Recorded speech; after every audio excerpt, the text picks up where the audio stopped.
Велосипедный спорт – это одиночная игра. Ты предоставлен самому себе. Только ты и твой велосипед, твое снаряжение. И ты один стремишься к победе.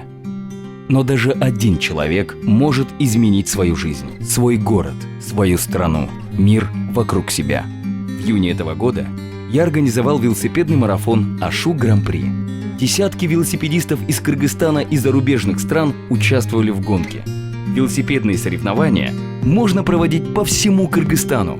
Представьте себе, что туристы приезжают к нам не только летом, не только на Иссык-Куль.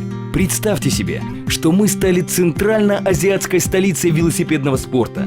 Правильная мечта – это начало успеха. Я хочу поделиться этой идеей на первом форуме соотечественников Мекендештер, который проведет фонд «Инициатива Розы Тумбаевой» совместно с правительством Кыргызской Республики в Бишкеке 2 и 3 августа 2012 года.